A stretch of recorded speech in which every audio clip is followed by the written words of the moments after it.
Bonjour, Mesdames, Messieurs. Cette semaine, à l'émission, j'ai le plaisir de recevoir deux personnes du mouvement Action Chômage PABOC.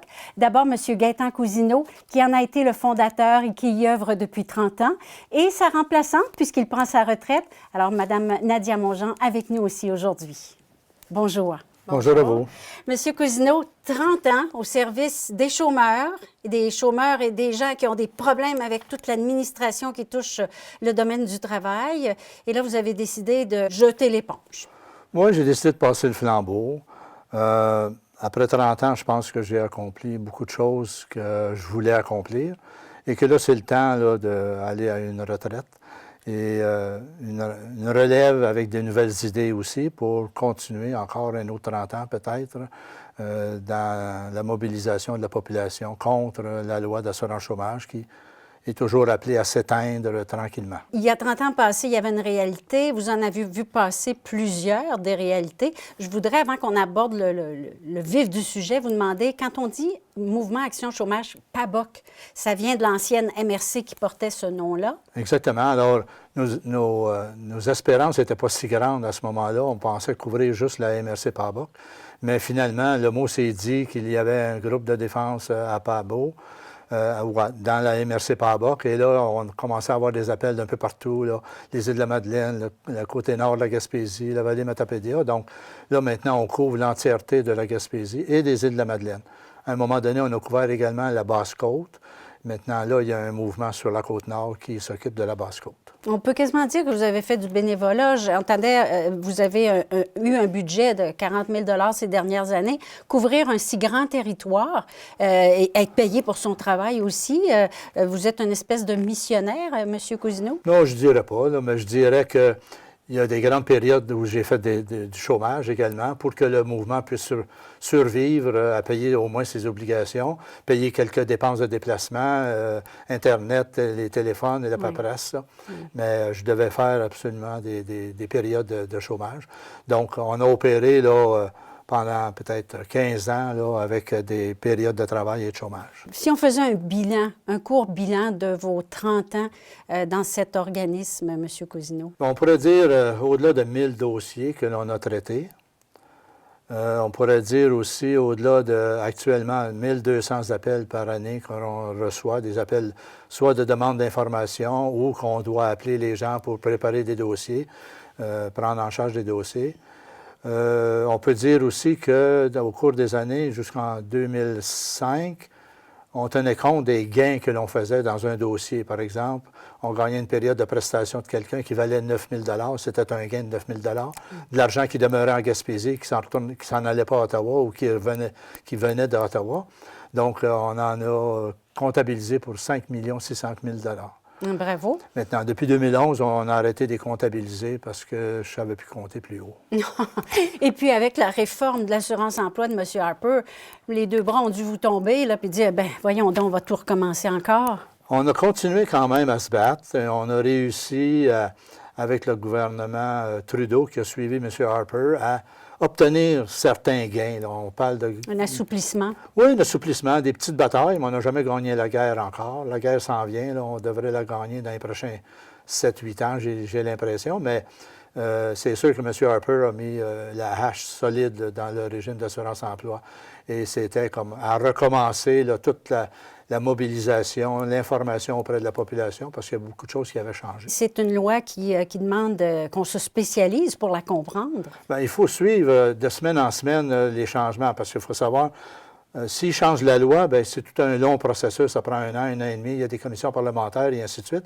Mais si on change le règlement entre 2 cafés, 2 fonctionnaires un bon matin peuvent décider de changer le règlement, et puis personne n'en a eu connaissance, c'est publié dans la Gazette officielle comme 2, 3, 4 semaines plus tard. Et qui lit la Gazette officielle? Oh, c'est pas notre roman préféré. C'est pas notre roman de fin de journée, là. Bon, alors là, il faut se tenir au courant des modifications, parce que ça toute une influence sur un gain ou une perte d'un dossier vis-à-vis des tribunaux administratifs, parce qu'eux sont au courant des changements. Oui, je comprends. Puis nous, on paye pour. Absolument. Quand moi, je pense à Mouvement Action Chômage, je pense à Trou Noir. Vous avez été très actif à ce moment-là. Mais qui sont les gens qui vont vous consulter? Beaucoup des chômeurs en difficulté. Beaucoup des chômeurs en devenir des chômeurs. des gens qui travaillent et qui ont l'intention soit de quitter leur emploi ou qu'ils ont des difficultés avec leur employeur. Alors, ils nous appellent et ils disent, bon, comment est-ce que je pourrais régler ce problème-là pour ne pas être pénalisé par la loi d'assurance chômage? Donc, on est en mesure de leur donner plein de conseils qui vont nous servir par la suite, si on doit prendre en charge un dossier, qui va nous servir d'outil pour défendre le dossier. Oui. On sait que la loi est devenue extrêmement sévère maintenant, donc il faut être mieux outillé pour pouvoir défendre ces dossiers-là. Alors, on a ces gens-là qui viennent nous voir. On a aussi beaucoup d'employeurs qui nous appellent, qui ne veulent pas pénaliser un employé qui désire quitter ou quelque chose comme ça. Alors, on les coach, là, si on peut dire le mot anglais, dans la manière de faire les choses, la manière aussi d'agir avec les enquêteurs de la loi d'assurance chômage, parce que les enquêteurs vont voir les employeurs également. Donc, on a des conseils qu'on peut leur donner. En tout cas. Un organisme comme le vôtre, il y en a d'autres ailleurs au Québec, mais en Gaspésie, où est-ce qu'on a beaucoup d'emplois saisonniers? Absolument. Alors, c'est nous qui s'en occupons. Oui. Pour le pourtour de la Gaspésie, il y en a 25 ailleurs partout au Québec. Donc, on est la province qui est à peu près le mieux organisée là, en fin de bataille contre le gouvernement fédéral qui veut abolir la loi d'assurance chômage, qui veut la changer, la restreindre pour faire plus d'argent dans la caisse pour pouvoir, après ça, l'utiliser à d'autres fins que de payer des prestations.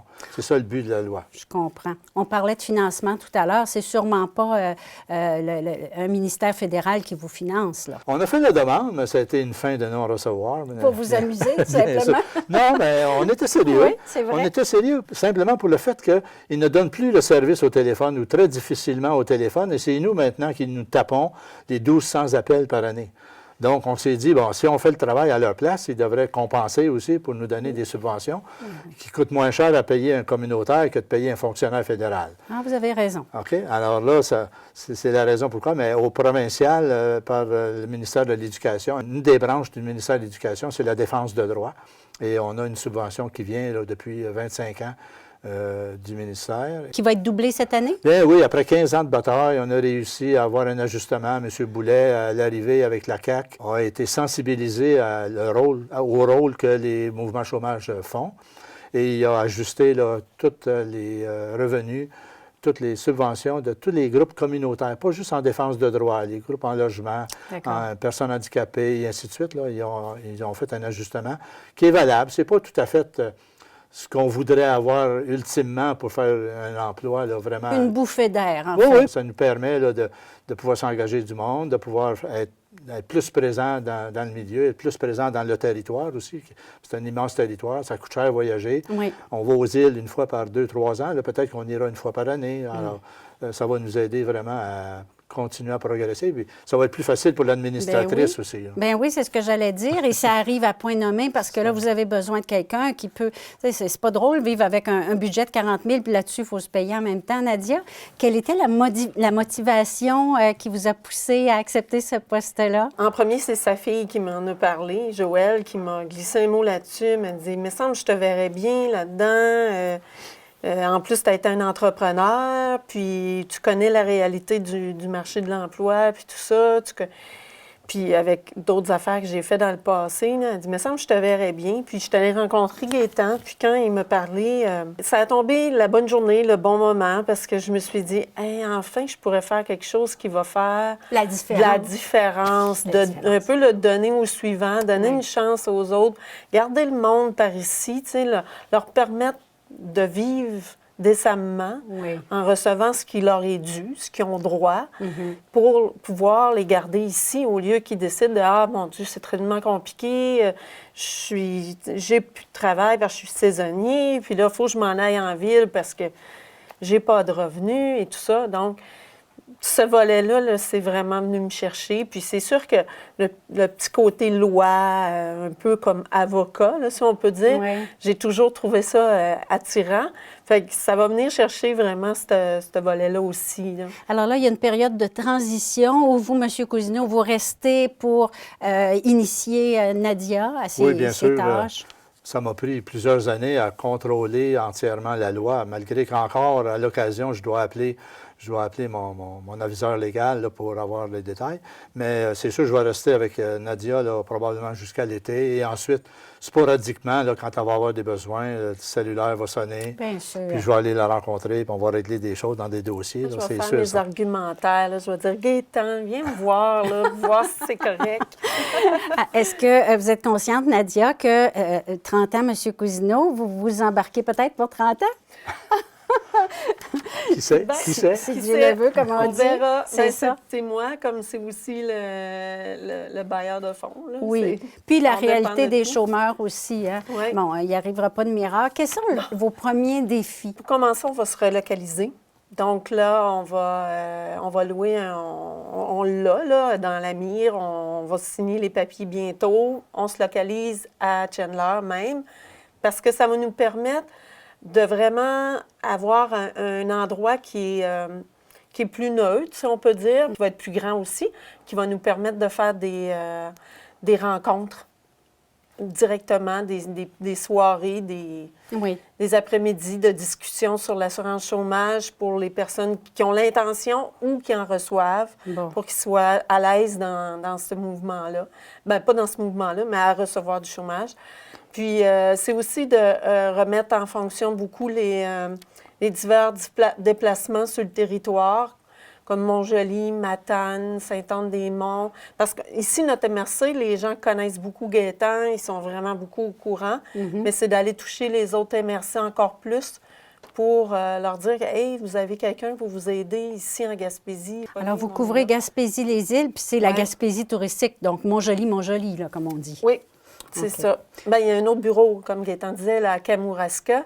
Puis lui, il dessert le Bas-Saint-Laurent. Là. Voilà. Donc, nous autres, Montjoly à Montjoly, là, ben, Sainte-Flavie. Là. Alors, avec un local plus grand, des ateliers, en fait, Oui. les gens vont aussi se sentir moins seuls dans leur réalité. Quand on voit que d'autres personnes ont des difficultés comme nous, on peut échanger, s'en parler. C'est de la solidarité, en quelque sorte. Oui, exactement. Ça va être ouvert à tous, dans le fond. Ce ne sera pas juste les chômeurs, même les personnes qui travaillent pour les différents organismes de la communauté, là, qui ont affaire à parler avec ces gens-là, qui connaissent des gens qui sont en détresse, puis qu'ils veulent les aider. Ils vont pouvoir dire « Ah, moi, je suis allée à Réunion, à un atelier, puis là, j'ai appris ça, va les voir, ça va... » Oui. Et vous allez être en contact aussi, comme vous l'étiez, M. Cousineau, avec d'autres organismes de la région.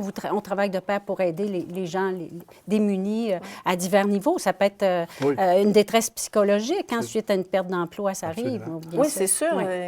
S'il arrive quelqu'un qui est en dépression grave, c'est sûr que moi, je ne pourrais pas l'aider à ce niveau-là. Je vais l'aider avec le chômage, mais je vais peut-être pouvoir le référer à un autre organisme. Voilà, on a des ressources pour ça. Est-ce que c'est trop tôt pour dévoiler où sera votre local? Ah, on peut vous le dire. On va être situé, en fin de compte, au sous-sol de la clinique de chiropratie Jean-Yves Aldenau sur la commerciale à Chandler. Puis sinon, bien, vous allez couvrir votre territoire pour aller donner des des ateliers ailleurs. Oui. Donc, des beaux défis, Nadia.